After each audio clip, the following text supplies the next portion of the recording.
나의 반석이시오 나의 구속자이신 여호와여, 내 입의 말과 마음의 묵상이 주님 앞에 연락되기를 원하나이다. 모든 존귀와 찬송과 영광을 살아계신 아버지 하나님 앞에 돌려드리게 하여 택함받은 거룩한 이 백성들이 이전에 모여 고개 숙였습니다. 우리의 마음을 드립니다. 중심을 드립니다. 우리의 삶을 드려 주님 앞에 경배 드릴 때에 주의 성령께서 이전에 임하여 주셔서 은혜가 사랑이 기쁨이 넘치는 예배, 하나님이 원하시는 귀한 예배가 드려지게 하여 주옵소서. 우리의 심령이 주님만 바라보게 하여 주시고 주님만 의탁하게 하시고 주를 믿는 믿음으로 예배 드릴 때에 주의 성령께서 이전에서 기쁨으로 화답해 주실 줄로 믿습니다. 모든 예배 시종으로 주님께 의탁하옵고 살아계신 예수님의 이름으로 기도하옵나이다. 아멘.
하나님이여 찬송이 시온에서 주를 기다려오며 기도를 들으시는 주여 모든 육체가 주께 나오리이다.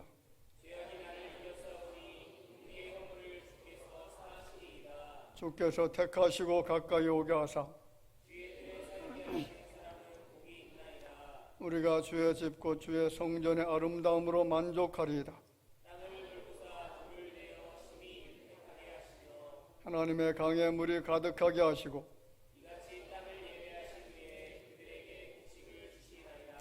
조장은 양떼로 옷 입었고 골짜기는 곡식으로 덮였으며 아멘. 전능하사 천지를 만드신 하나님 아버지를 내가 믿사오며 그 외아들 우리 주 예수 그리스도를 믿사오니 이는 성령으로 잉태하사 동정녀 마리아에게 나시고 본디오 빌라도에게 고난을 받으사 십자가에 못 박혀 죽으시고 장사한 지 사흘 만에 죽은 자 가운데서 다시 살아나시며 하늘에 오르사 전능하신 하나님 우편에 앉아 계시다가 저리로서 산자와 죽은 자를 심판하러 오시리라. 성령을 믿사오며 거룩한 공예와 성도가 서로 교통하는 것과 죄를 사하여 주시는 것과 몸이 다시 사는 것과 영원히 사는 것을 믿사옵나이다. 아멘.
영광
말씀으로 천지 만물을 창조하시고 주관하시는 창조의 하나님, 수많은 사람 중에서 우리를 빛으로 불러주시고 기억해 주신 하나님의 거대한 은혜와 사랑 앞에 감사를 드립니다. 감사와 사랑의 마음을 담아 예배로 영광을 돌리며 나아가오니 우리의 예배를 기쁘게 받아 주옵소서. 구원받은 하나님의 백성으로서 하나님과 화목하며 온전한 예배자의 삶을 살아야 하지만 예수님을 향한 첫사랑과 순수한 믿음 그리고 정결한 마음을 잃고 개인의 만족과 유익을 위해 세상이라는 우상을 숭배하며 바쁘게 살았습니다. 불신앙적이고 이기적인 경건의 모습만 있고 알맹이는 없는 껍데기 신앙인으로 살았던 지난날의 죄악을 주님 앞에 자복하고 회개하오니 주님의 사랑과 십자가의 보혈로 용서해 주시고 하나님과의 친밀감이 회복되고 넘어졌던 우리의 믿음의 삶이 회복되게 하옵소서. 유일한 소망이 되시는 예수님, 성도인 우리가 살아계신 하나님과 그분의 말씀을 기억하여 복음의 소망에서 요동하지 않는 굳건한 믿음으로 살아가게 하옵소서. 교회와 가정을 돌보고 나라와 민족을 위해 기도하며 믿음의 본을 보이는 거룩한 삶으로 구원의 방주의 사명을 온전히 감당하며 살아갈 수 있도록 때를 따라 돕는 하나님의 은혜로 함께 하옵소서.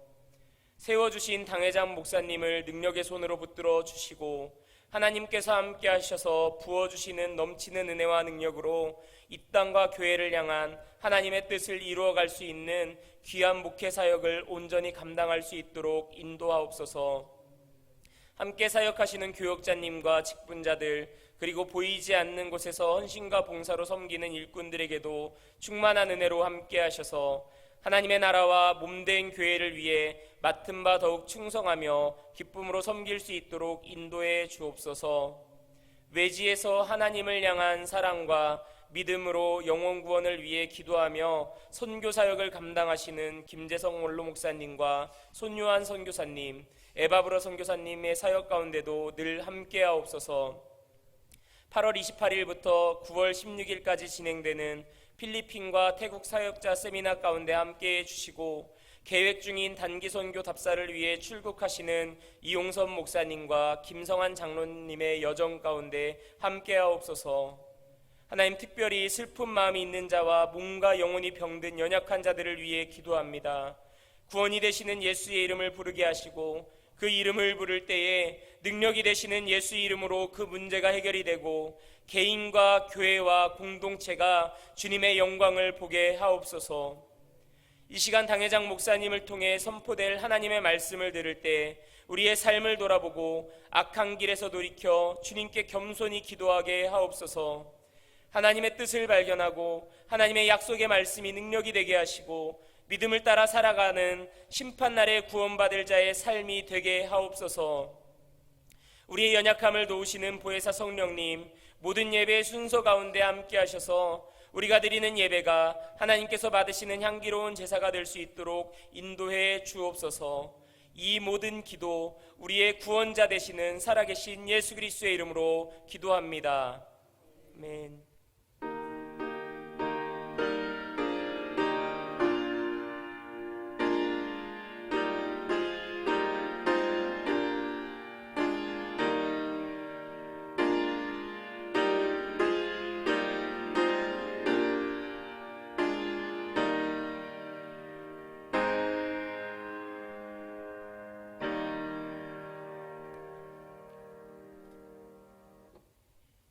하나님의 말씀을 보겠습니다. 봉독해 드릴 말씀은 에스겔 9장 3절 말씀부터 6절까지입니다.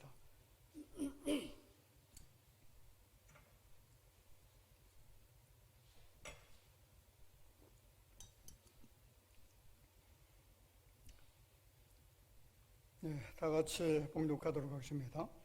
그룹에 머물러 있던 이스라엘 하나님의 영광이 성전 문지방에 이르더니 여호와께서 그 가는 베옷을 입고 서기관의 먹그릇을 찬 사람을 불러 여호와께서 이르시되 너는 예루살렘 성읍 중에 순행하여 그 가운데서 행하는 모든 가증한 일로 말미암아 탄식하며 우는 자의 이마에 표를 그리라 하시고 그들에 대하여 내게 이르시되 너희는 그를 따라 성읍 중에 다니며 불쌍히 여기지 말며 긍휼을 베풀지 말고 쳐서 늙은 자와 젊은 자와 처녀와 어린이와 여자를 다 죽이되 이마에 뼈 있는 자에게는 가까이 하지 말라. 내 성문에서 시작할지니라 하시매 그들의 성전 앞에 있는 늙은 자들로부터 시작하더라. 아멘.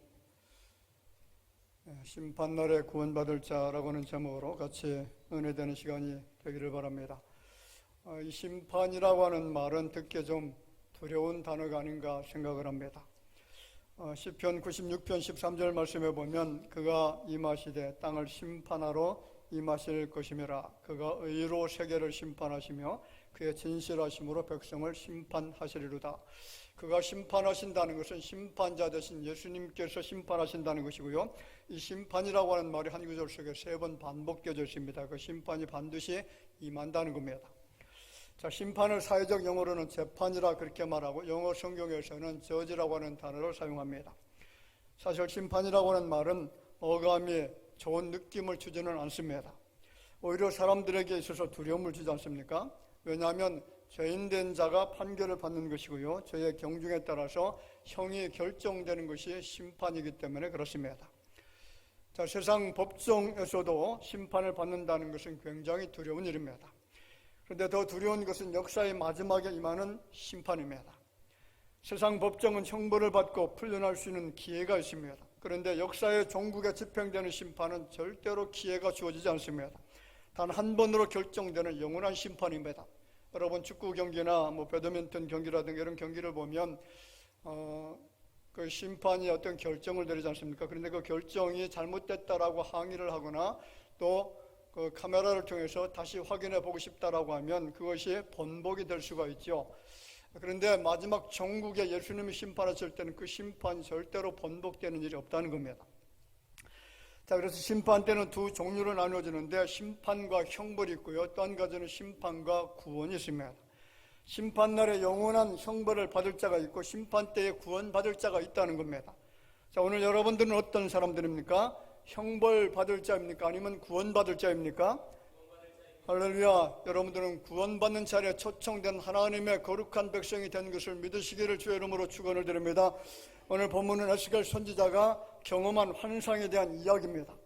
앞으로 유다 나라가 어떻게 될 것인가에 대한 환상을 보았습니다. 예수께서 육신의 몸을 입고 세상에 오셨을 때에 유다 나라를 지배하고 있었던 나라는 로마라는 나라죠. 예수님은 로마의 하수인 빌라도에서 십자가 형벌을 받으셨고요. 그 이후로 로마는 기독교인들을 무서울 정도로 박해하기 시작합니다. 300년 동안 로마의 황제가 10번이나 바뀌었음에도 불구하고 박해는 멈추지 않았는데 그 고난의 세월이 지나서 드디어 주 313년 로마의 콘스탄틴 대제에서 밀라노 칙령이 발표가 되면서 박해가 중단이 됩니다. 예수 그리스도를 섬겨도 될 대상으로 공인하게 되어졌죠. 그리고 기독교가 70년이라고 하는 세월이 더 지난 다음에 주 381년 데오도시우스 황제 1세 황제 때에 기독교가 로마의 국교로 인정을 받습니다. 로마는 군사와 정치, 경제, 문화와 날카로운 창으로 세상을 정복했지만은 그런데 기독교는 예수 그리스도의 복음으로 세상을 정복한 줄로 믿습니다. 로마는 파괴하고 사람을 죽이면서 세상을 정복했지만은 기독교는 생명을 살리면서 정복했습니다. 그렇습니다. 기독교는 생명입니다. 죽어가는 자, 죽어있는 자를 살려내는 능력인 줄로 믿습니다. 문제는 하나님의 백성들이 타락했을 때가 문제입니다. 하나님을 섬기는 백성들이 하나님이 아니라 우상을 숭배하게 되면 어떻게 되어지는 것이냐? 심판입니다. 반드시 하나님의 심판이 임합니다.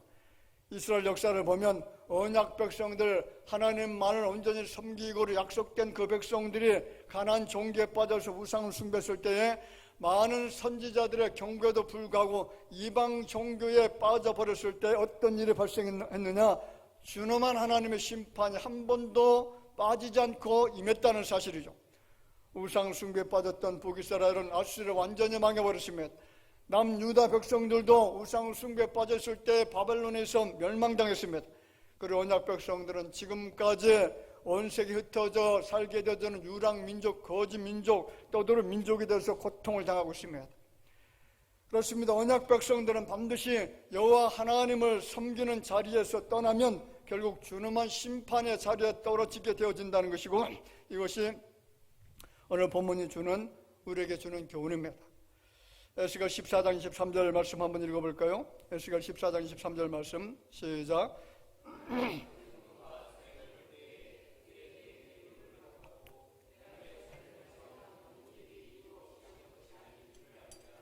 자 보세요. 너희가 그 행동과 소행을 볼 때 그들의 소행, 그들의 행동은 죄악된 행동이었습니다. 우상을 숭배하고 하나님을 대적하는 행동이었습니다. 그럴 때에 이 모든 일들이 이유 없이 한 것이 아니다. 다시 말하면 하나님이 예루살렘을 심판하셔도 그것이 이유 없이 행한 것이 아니다라는 거죠. 아무 원인도 없이 심판하시는 것이 아니다라는 겁니다. 왜 망한 것입니까? 우상 숭배 때문에 망했습니다. 초기 기독교는 로마에서 국교화되면서 서방과 동방 종교로 분리가 되죠. 동방 종교의 영향을 받은 천주교 성당에 들어가면 온갖 성화와 성상으로 가득 차 있죠. 한번 그림을 볼까요? 동방 종교 이 안에 들어가다 보면 온갖 예수님의 제자들도 형상화시키고 예수님도 형상화시키고 심지어 하나님까지 형상화시켜서 이것을 하나님 이렇게 생기셨다, 제자들은 이렇게 이런 모양을 가지고 있다, 이렇게 생각하면서 그것을 숭배를 합니다. 자, 이 사람들은 10계명의 제2계명을 완전히 무시하고 있습니다.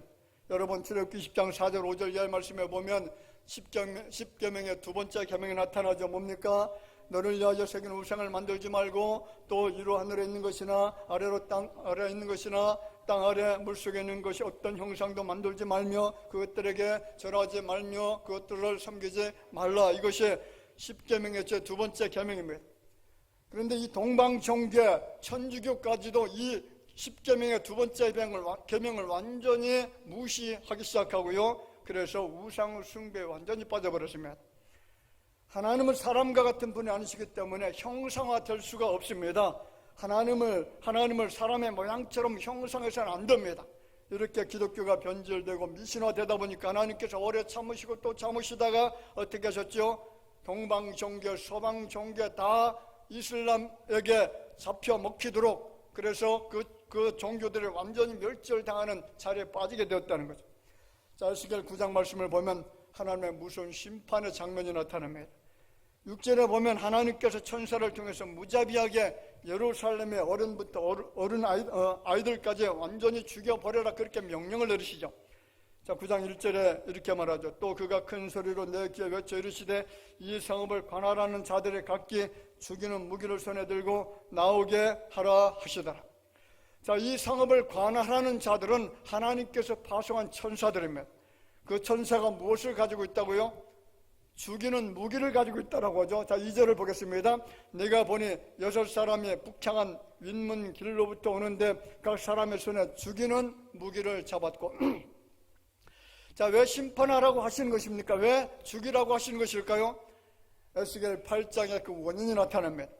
하나님을 섬기라고 솔로몬이 지은 그 성전에서 유다의 12번째 왕이었던 아하스가 성전 북편에 우상을 세웠으며 아하스 왕이 시리아의 다메섹에 가서 우상 있는 것을 보고 보기에 얼마나 마음에 들었는지 그 우상을 예루살렘 성전 북편에 옮겨 거기에 우뚝 세워놓았습니다.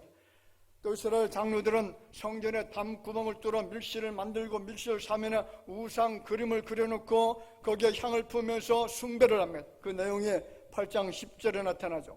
내가 들어가 보니 각양 곤충과 가증한 짐승과 이스라엘 족속의 모든 우상을 그 사방 벽에 그렸고 하나님의 성전 지하에 있는 그 성전에 이런 그림을 그려놓고 거기에 절을 하고 숭배를 했다는 거죠. 거룩한 하나님의 성전을 우상의 소굴로 만들어버렸습니다. 8장 14절 말씀해 볼까요? 그가 또 나를 데리고 여호와의 전으로 들어가는 북문에 이르시기로 보니 거기에 여인들이 앉아 담무스를 위하여 애곡하더라. 자, 이 담무스는 바벨론 사람들을 섬기고 있었던 풍요의 여신이었습니다. 음란함의 상징이 되는 신입니다. 에스겔은 환상 중에 유다의 여인들의 애국하면서 그 담무스 앞에서 서 있는 그런 모습을 환상으로 본 겁니다. 그렇습니다. 오직 하나님만을 섬기겠다라고 광야에서 맹세했던 유다 백성들이 심판을 받아야 됐던 이유가 바로 우상 숭배였다는 거죠. 그것도 하나님의 거룩한 성전에서 우상의 단을 만들어 놓고 경배까지 하면서 오만한 죄를 졌으면 이것이 하나님께서 예루살렘을 심판하신 원인입니다. 오늘 본문이 주는 교훈이 몇 가지가 있습니다. 첫 번째는 언약을 파기한 자들은 반드시 심판을 받는다는 겁니다. 같이 볼까요? 언약을 파기한 사람들은 반드시 심판을 받는다.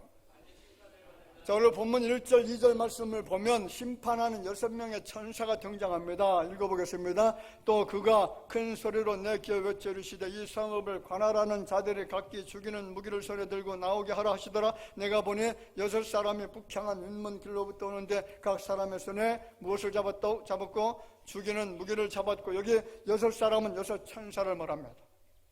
그들 손에 들려진 무기가 있는데 죽이는 무기라고 그렇게 이야기하죠. 죽이는 무기가 천사들의 손에 들려졌다는 것은 대대적인 심판을 단행하겠다는 하나님의 의지가 엿보이는 대목이죠. 그것도 한 명이 아니라 6명이나 됩니다. 여러분, 하나님께서 애굽의 장자를 죽이는 재앙을 내리실 때에도 한 명의 천사만 보냈죠. 히스기야 시대 때에 아수르 군대 18만 5천 명을 완전히 몰살시킬 때에 한 명의 천사를 파송했습니다. 소돔과 고모라 땅에 불과 영으로 심판하실 때는 2명의 천사를 보냈습니다. 그러나 예루살렘을 심판하실 때에 몇 명입니까? 6명이죠. 하나님의 진노가 그만큼 크셨기에 많은 천사들을 파송해서 진멸하도록 했다는 겁니다. 하나님 위해서 보내준 6천사들의 심판에는 긍휼과 자비가 없습니다. 배려와 동정심이 없습니다. 범죄에 가담한 사람 예외 없이 모두 다 죽이라는 겁니다. 얼마나 살상이 심한지 그 비참한 모습을 환상으로 보고 있었던 에스겔 선지자, 이 에스겔이 한탄하면서 하나님 앞에 질문을 합니다. 그 질문이 9장 8절에 나타납니다. 그들이 칠 때 내가 홀로 있었는지라 엎드려 부르짖어 이르되 주 여호와여, 예루살렘을 향하여 분노를 쏟으시오니 이스라엘의 남은 자를 모두 멸하려 하시나이까. 이스라엘에 존재하는 모든 사람들, 당신의 백성들까지 다 죽이려고 하시는 것입니까? 멸절하시려고 하시는 것입니까? 라고 한탄합니다. 자, 그런데 여러분, 우리에게 소망이 있습니다. 같이 해볼까? 심판날에 구원자와 구원받을 자가 있다. 할렐루야. 여러분, 깊이 있게 이 말씀을 마음에 새기셔야 됩니다. 에스겔 9장 2절을 보면 6천사 중 하나는 가는 베옷을 입고 서기관의 먹그릇을 찼다라는 말씀이 있습니다. 대다수의 주석가들은 이 천사를 가리켜서 성육신 이전에 예수 그리스도였다라고 해석을 합니다. 가는 베옷을 입었다는 것은 제사장의 직분을 말하는 것이고요, 서기관의 먹그릇을 찼다는 것은 선지자의 직분을 가진 자, 그렇게 해석을 하고 있습니다. 그리고 6천사를 지휘하는 입장에 섰다는 것은 정사와 권세와 보좌를 지배하는 왕으로서 예수 그리스도를 의미한다, 이렇게 이야기를 합니다. 자, 구약에 보면 그 천사 앞에 정관사 더가 붙으면 누구를 이야기하는 거죠? 예수 그리스도를 이야기합니다. 에스겔 9장과 동일한 비전을 기록한 것이 요한계시록 7장에 나타나죠. 한 다른 천사가 나와서 14만 4천 명의 이마에 무엇을 치고요? 인을 치고 인 맞은 사람은 심판을 받지 않고 다 구원받게 하신다라고 했습니다. 그런데 14만 4천의 이마에 인치는 다른 한 천사, 더 엔젤, 그 천사가 누굽니까? 계시록 7장 10절에 이렇게 말합니다. 큰 소리로 외치르되 구원하심이 보좌에 앉으신 우리 하나님과 어린 양에게 있도다. 자, 보좌에 앉으신 어린 양은 예수님이시고 구원하심이 누구에게 있다고요? 어린 양에게, 예수님에게 있다는 겁니다. 그렇습니다. 여러분, 예수님은 구원자십니다. 요한복음 5장 22절에 말합니다. 아버지께서 아무도 심판하지 아니하시고 심판을 다 아들에게 맡기셨으니. 누구에게요? 아들에게, 예수님에게 모든 심판권을 임해 주었다는 겁니다. 우리가 주목할 것은 예수 그리스도는 심판도 하시지만 심판 중에도 예루살렘의 죄를 탄식하고 우는 사람들에게 어떻게 하시느냐? 이마에 인을 치시면, 인을 쳤다는 것은 심판에서 제외시킨다는 것이고 그 뜻은 구원해 주시겠다는 겁니다. 4절 같이 읽어볼까요? 여호와께서 이르시되 너는 예루살렘 성읍 중에 순행하여 그 가운데서 행하는 모든 가증한 일로 말미암아 탄식하며 우는 자의 이마에 표를 그리라. 이스라엘 백성들이 짓는 죄악상을 바라보면서 가슴 아파서 탄식하면서 우는 사람들, 그 사람들은 나를 진실로 사랑하는 사람이고 나를 신실히 섬기는 믿음의 사람이고 내가 택한 백성이니까 그들 이마에 표를 쳐라, 그들 이마에 인을 쳐라. 왜 인을 치는 겁니까? 멸절하지 아니하고 죽음에 넘겨지지 아니하고 모두 다 구원시키겠다는 하나님의 작정이었다는 거죠. 6절에도 보면 늙은 자와 젊은 자와 처녀와 어린이와 여자를 다 죽이되 이마에 표 있는 자에게는 가까이 하지 말라. 할렐루야. 잘 보시기 바랍니다. 예수 그리스도는 분명히 심판자이십니다. 죄를 용서하지 않으시고 범죄한 모든 자들을 쓸어버리십니다. 심판 때는 용서와 자비가 없습니다. 긍휼과 사랑이 없습니다. 철저하게 심판하십니다. 오늘 10절에 말하죠. 그러므로 내가 그들을 불쌍히 여기지 아니하며 긍휼을 베풀지 아니하고 그들의 행위대로 그들의 머리에 갚으리라 하시더라. 그러면 누가 이 심판에서 자유로울 수가 있는 겁니까? 이마에 표 있는 사람들입니다. 이마에 표 있는 자들은 그 누구도 해함당하지 않고 철저하게 보호를 받습니다. 하나님께서 명령하시죠. 늙은 자와 젊은 자와 처녀와 어린아이 여자를 다 죽이되 이마에 표 있는 자에게는 가까이 하지 말라. 그렇습니다. 예수님은 구원하시기로 작정하신 그의 백성들에게 표를 찍어 주셨습니다. 어떤 표입니까? 십자가의 표입니다. 예수께서 말씀하시죠. 이마에 표 있는 이 사람들은 내 피가 묻은 자들이다. 내 피로 죄 용서받고 구원받은 자들이다. 그들을 살육하지 말라. 그렇습니다. 예수님의 피가 뿌려진 자들은 그 누구도 해할 수가 없습니다. 마치 애굽의 장자에게 심판이 임하게 될 때에 문인방과 문설주에 피 묻은 집, 그 집안에 있는 모든 자들은 죽음의 천사가 지나친 것처럼 예수의 피로 얼룩진 사람들은 여러분 저주의 심판이 지나가게 될 줄로 믿습니다. 세 번째로 그럼 예수 그리스도는 어떤 분이시냐? 같이 볼게요. 예수 그리스도는 자기 백성들을 아시는 분이시다. 굉장히 중요합니다. 예수 그리스도는 자기 백성들, 이마에 피한 사람들, 만세전에 장세전에 택장함을 입은 사람들, 그 사람들을 아신다는 거죠. 디모데후서 2장 19절 말씀에 이렇게 말합니다. 그러나 하나님의 견고한 터는 섰으니 인침이 있어 일러스되 주께서 자기 백성을 아신다며 또 주의 이름을 부르는 자마다 불의에서 떠날지어다 하였느니라. 주께서 인침받은 자를 어떻게 하신다고요? 아신다는 겁니다. 자기 백성은 인침받은 자들입니다. 그들을 아신다고 했을 때에 그 아심은 영원히 기억한다라는 그런 아심입니다. 잊어버릴 수 없는 존재라는 것이죠. 그렇습니다. 여러분, 예수님은 창세 전에 우리가 이 땅에 태어나 살기도 전에 이미 나를 알고 계셨고 지금도 아시고 기억하고 계시는 줄로 믿습니다. 여러분, 사람의 기억력이 얼마나 대단한지 아시나요? 혹시 여러분들 중에 50년 전에 있었던 사건에 대해서 기억되는 것이 있습니까? 저는 50년 전의 일도 생생하게 기억되는 것들이 굉장히 많습니다. 50년 전에 봤던 그 얼굴 모습이 지금도 내 머릿속에서 그대로 기억이 됩니다. 입력만 하면 모든 것을 기억하는 컴퓨터의 기억력이 얼마나 대단합니까? 한 번도 잊어버리지 않습니다. 그만큼 정확하게 재생해서 기억해냅니다. 그런데 여러분, 사람의 기억을 만들어 놓으신 하나님의 기억은 얼마나 대단하실까요? 사람은 당신의 백성들, 내가 너를 사랑한다라고 인쳐주신 그 백성들은 절대로 잊어버리지 않는다는 거죠. 그래서 내가 너를 안다라고 이야기하는 겁니다. 예수 그리스도는 모든 지식을 가지고 계신 분이십니다. 사람들의 과거뿐만 아니라 앞으로 다가올 장래도 아십니다. 그리고 오늘 우리가 살고 있는 물리적 세계를 다 알고 계십니다. 우리의 겉모습뿐만 아니라 우리가 무슨 생각을 하고 있는지 우리 마음속에 있는 모든 생각과 모든 계획들을 다 알고 계십니다. 그래서 성경은 하나님은 전지하시다, 전능하시다 그렇게 말하죠. 하나님은 우주의 모든 별들을 다 아십니다. 별 하나하나에 독특한 특징을 아시고 이름을 다 붙여주었습니다. 시편 기자가 뭐라고 합니까? 같이 한번 읽어보겠습니다. 시편 147편에 보면 그가 별들의 수요를 세시고 그것들을 다 이름대로 부르시는도다. 우리 주는 위대하시며 능력이 많으시며 그의 지혜가 무궁하시도다. 여러분, 하늘에 있는 별들의 숫자가 얼마나 되는지 아시나요? 그 크기가 얼마나 되는지 아십니까? 별 하나의 크기가 여러분 이 지구가 수십억만 개가 들어갈 수 있는 그런 크기입니다. 별의 수요는 여러분 바닷가의 모래알보다 더 많다라고 합니다. 그런데 그 모든 것들을 하나님은 일일이 세시고 아시고 그리고 이름까지 붙여주셔서 기억하신다는 거죠.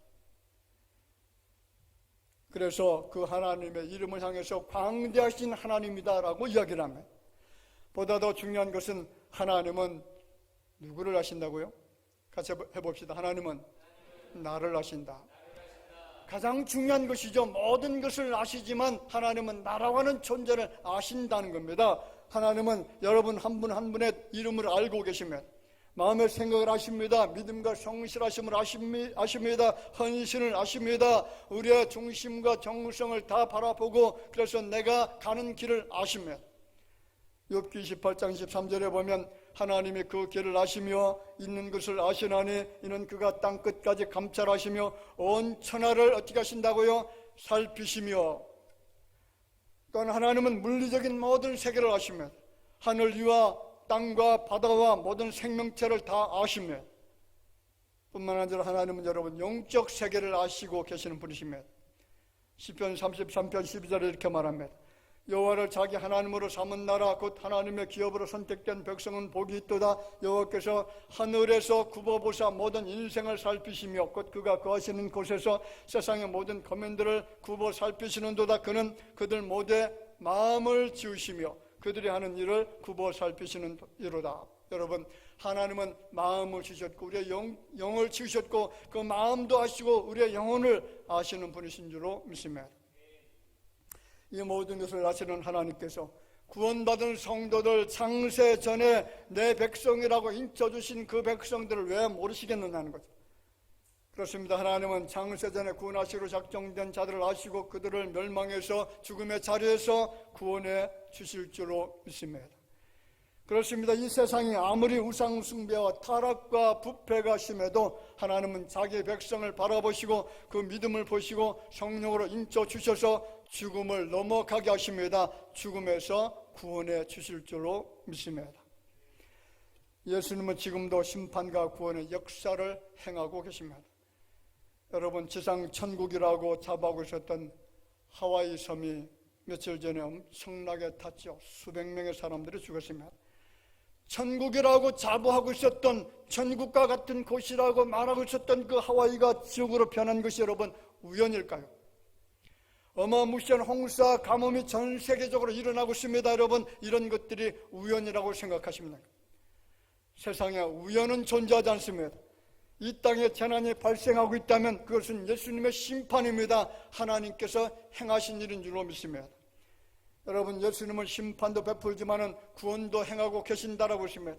십자가를 의지하고 자신의 죄와 세상 죄를 단식하고 회개하고 오직 예수 그리스도의 십자가의 보혈만이 나를 구원하심을 믿는다면 여러분, 하나님은 성령으로 그 마음에 인을 찍어 주셔서 내 백성이라고 인쳐 주셔서 우리를 끝까지 마지막 순간까지 구원하며 이룰 수 있는 은혜를 베풀어 주실 줄로 믿습니다.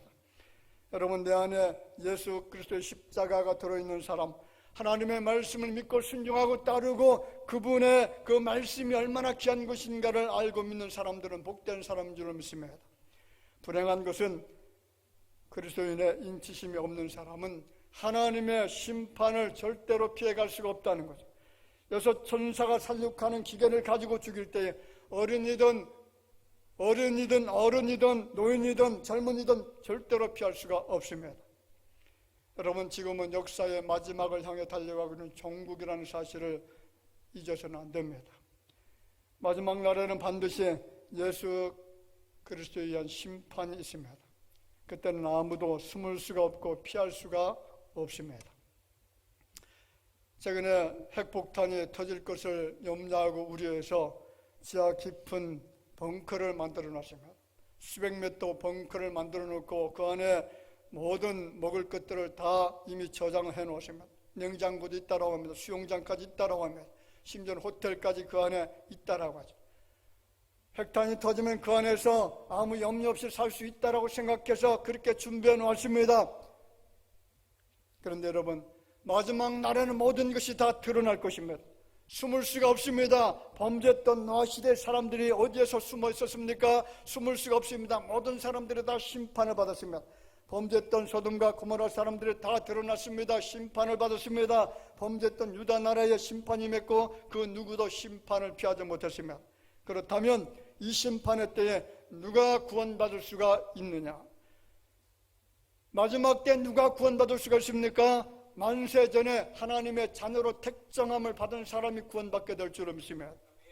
예수 그리스도의 피로 죄 씻음 받은 사람이 구원받게 될 줄로 믿습니다. 만세 전에 하나님의 자녀로 택함을 받았다면 그것이 얼마나 큰 축복인 것을 여러분 아셔야 됩니다. 이마에 여러분 표가 찍혀 있습니까? 환난 중에도 예수 그리스도께서 나의 구주 되심을 믿는 모든 사람들은 구원함에 이르게 될 줄로 믿습니다. 히브리 알파벳을 보면 맨 마지막 글자가 타우라는 글자입니다. 맨 마지막, 그 뜻이 뭐냐면 마지막 결말 그리고 종결이라고 하는 그런 뜻을 가지고 있는 단어인데, 그런데 이마에 표를 찍을 때에 어떤 글자를 찍냐면 히브리의 마지막 타우라는 글자를 찍습니다. 마지막 날에 하나님이 어떻게 하신다고요? 구원하신다는 겁니다. 자, 여러분 옆에 있는 분들 이마에 타우라는 알파벳이 찍혀있나 한번 확인해 보시오. 한번 확인해 보시오. 찍혀 있습니까? 안 보입니까? 저는 보입니다. 여러분 이마에 타우라고 하는 글자가 다 새겨져 있는 것이 선명하게 보입니다. 여러분들은 구원받은 하나님의 자녀가 된 것을 믿으시길 바랍니다. 우리는 절대로 심판에 넘겨질 수가 없으며 지옥 형벌 받을 수 없는 하나님의 거룩한 후에 백성이 되어진 것을 감사함으로 생각하면서 주님 앞에 영광과 찬송을 돌려드리는 귀한 시간이 되어지기를 주 이름으로 축원을 드립니다. 같이 봅시다. 옆 사람 바라보면서 나는 구원받았습니다. 우리는 구원받았습니다. 할렐루야. 기도합시다. 보지 하나님 은혜를 감사합니다. 오늘 우리가 살고 있는 시대는 역사의 마지막을 향해서 달려가고 있습니다. 이제는 주님의 준엄한 심판이 임할 수밖에 없는 시대 속에 살아가고 있습니다. 수많은 사람들이 특별히 하나님을 섬기는 믿음의 사람들조차도 하나님께서 작정하신 예정하신 거룩한 의의 백성들, 유다 백성들까지도 우상을 숭배하면서 하나님을 떠났을 때 하나님의 준엄한 심판이 그들 가운데 임하게 되어졌고 그것이 역사 가운데 이루어지고 있습니다. 그런데 오늘 저희들에게 하나님의 은혜를 허락해 주셔서 이제는 이 어려운 시대, 죄악 가운데 있는 이런 시대 속에서도 하나님의 거룩한 의의 백성으로 인쳐주시고 이마에 표를 찍어주셔서 내가 너를 구원하겠다, 구속하겠다라고 하시는 이 주님의 음성을 듣게 하신 것을 감사를 드립니다. 따뜻하게 살아가는 모든 성도들은 한 사람도 예 없이 모두 다 구원받는 자리에 임하게 하여 주옵소서. 하나님의 영광스러운 나라, 영원한 그 나라에 모두 들어가서 천국 잔치가 배설될 때에 거기에 초청받는 주의 자녀들이 되게 하여 주실 줄로 믿사옵고 살아계신 예수님의 이름으로 기도하옵나이다. 아멘.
감사함을 드립니다.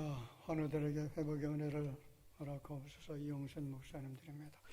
이동혁 장로님, 장기란 권사님 감사함으로 가정과 좋은 장호 사업장을 위해서 조병식 장로님, 박연희 권사님, 이정희 권사님 감사함으로 천상호 집사님, 최영 권사님 감사함으로 기쁨으로 주를 섬기며 감사와 기쁨이 평안이 넘치는 가정 되기를 원해서 이기선 배원자 집사님 가족들의 건강을 지켜주옵소서. 김덕준 집사님, 정순자 권사님, 전승민 문다영 집사님 드립니다. 정봉호 장유리 집사님, 조재목 성도님, 이한상 성도님, 늘 동행하시는 주님 생일을 맞이해서 이명석, 이우석 성도님, 지와 명철을 허락해 주옵소서. 홍현호 성도님, 건강함으로 하나님께 영광 돌리는 딸들을 되기를 원해서 정은영은 성주 성도님, 주님의 인도하신 감사합니다. 무명으로 드립니다. 약속의 말씀 의지해서 11주임을 드립니다. 조병식 장로님, 박연희 권사님, 한경욱 권사님, 심상진 집사님, 송금선 권사님, 김경진 집사님, 임남욱 집사님, 조은식, 박유순 집사님, 원영순 권사님, 임원구 집사님, 김석희 권사님, 박종화, 최은희 집사님, 전승민, 문다영 집사님, 홍현우, 김보균, 조재목, 송다정 성도님 드렸습니다. 선경금, 구정금, 주정원금, 정성을 다해서 하나님 앞에 드립니다. 기도드리겠습니다. 자비로우신 아버지 하나님 은혜를 감사합니다. 우리에게 생명 주시고 그리고 영원한 세계에 그 영화로운 세계에 임할 수 있도록 만세전에 택정하여 하나님의 거룩한 자녀 되게 하신 그 은혜를 기억하면서 주 앞에 정성으로 예물을 드렸습니다. 이 땅에 살아가는 동안의 건강과 그리고 가정과 사업터, 물질, 힘으로 저모로 우리에게 주신 것들이 많이 있어서 그 은혜 감사함으로 예물을 드렸습니다. 감사의 제목을 주 앞에 드리기도 했습니다. 주께서 은혜를 베풀어 주셔서 그 모든 소원 제목들이 이루어지게 하여 주옵소서. 육신의 건강을 위해서 드려진 손길들 하나님, 육체의 연약한 부분들이 회복되어지고 정결케 되어지는 복을 얻게 하여 주옵소서. 힘으로 저모로 주님 앞에 감사 예물을 드려준 손길들마다 더 많은 것으로 복되게 체험받게 하여 주옵소서. 약속의 말씀을 의지해서 11제물을 드립니다. 더 많은 11제물을 주님 앞에 드릴 수 있도록 그 사업장 위에 행하는 모든 일손 위에 복을 덧입혀 주옵소서. 예물이 사용되어질 때마다 오병이어의 놀라운 역사가 나타나게 하여 주실 줄을 믿사옵고 예수님의 이름으로 기도하옵나이다. 아멘. 우리 같이 잠깐 인사드립시다. 우리 주변에 계신 분들 바라봅시다. 만나서 반갑습니다. 주님 안에서 사랑합니다. 우리 기쁨으로 웃으시면서 잠깐 인사드리겠습니다.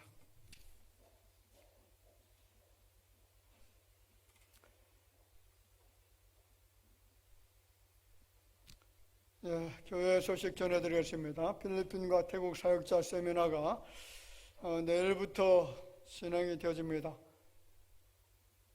필리핀 3개 지역 그리고 태국까지 가서 세미나가 개최가 되어지고 이번에 이용선 목사님과 김성환 장로님 단기 선교 답사를 해서 오늘 그 저녁 예배 마치고 나서 함께 출국합니다. 은혜 가운데 모든 일정 다 마치고 잘 돌아올 수 있도록 위해서 협력해서 기도해 주시기를 부탁을 드렸습니다. 이 두 분은 목요일날, 금주 목요일날 입국합니다. 그리고 9월 2일 오후 2시에 교회 대청소 있습니다. 많이 동참해 주시길 바랍니다. 다음 주 3부 예배는 7여 선교회 헌신 예배 있습니다. 우리 김성희 권사님의 모친께서 지난 29일 하나님의 부르심을 받았습니다. 유리해 주시길 바라고요. 그리고 우리 김 권사님도 방사선 치료 또 은혜 중에 또 잘 마쳤습니다. 그의 모든 육체의 질병까지 하나님이 치료해 주실 줄을 믿습니다. 우리 이동혁 장로님께서 바이러스성 장염으로 입원 치료 중에 계시다가 오늘 또 예배 참석하셨는데 속한 실내에 더 안전하게 회복될 수 있도록 기도해 주시면 감사하겠습니다. 그리고 우리 이지숙 집사님께서 장폐색 수술 후에 중환자실에서 입원 치료 중에 있습니다. 건양대 병원에 입원하셨는데 매우 지금 안 좋은 그런 상황에 있고요. 사실 이제 수술하고 나서 아마 병원에서 늦게 발견했는지 그 심장에 석회가 발견이 되어졌고, 그래서 수술한 다음에 이렇게 혈액의 순환이 잘 돼야 되는데 혈액 순환에 문제가 생겼고요.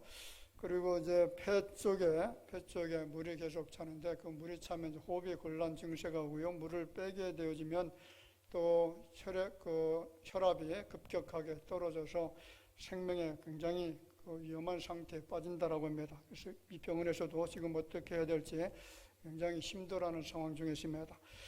하나님의 은혜만 구합니다. 하나님의 치료의 손길이 필요한 줄로 믿습니다. 우리 성도 여러분들 생각하시면서 늘 위해서 기도해 주시길 바라고, 하나님의 권능과 능력에 그리고 치료의 손길로 인해서 회복될 수 있도록 여러분 기도 부탁드리겠습니다.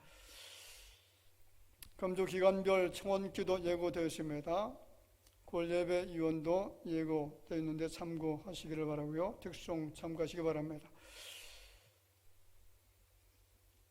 그리고 우리 원로 목사님의 근황에 대해서 잠깐 말씀드리겠습니다. 우리 원로 목사님이 계속해서 이제 은퇴하시고 나서 복음 전도하는 것, 많은 사람들을 매일 만나면서 전도하시는 그런 삶을 사는 것, 이것이 인생에서 가장 중요한 핵심 목표라고 생각하시고 이렇게 살아오셨는데, 최근에 은혜의 집 실버타운에 들어가셨습니다. 그 실버타운 안에 함께 같이 사시는 분들이 한 40여 명 정도 되는데, 그곳에 가셔도 계속 지금 전도하고 계시고요. 그리고 예배에 또 참여하도록 하는 이런 일을 하고 계십니다.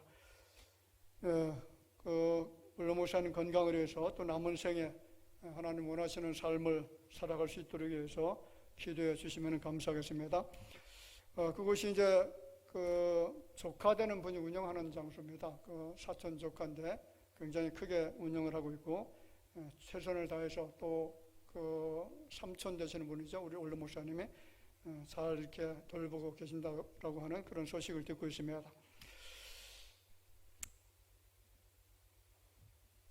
그리고 모임 광고 드리겠습니다. 오늘 2부 예배 후에 각 선교회 원래 모임 같습니다. 이상 교회 소식 전해드렸습니다.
지금은 역사의 마지막 날에 임하실 우리 구주 예수님의 은혜와 하나님 아버지의 놀라우신 사랑하심과 성령님의 교통하심이 심판날에 하나님의 놀라우신 사랑과 은혜를 통해서 구원받게 되어진 이 은총을 감사하면서 머리 숙여 경배드리는 모든 주의 자녀들 위해 이제로부터 영원토록 함께 있을지어다. 아멘.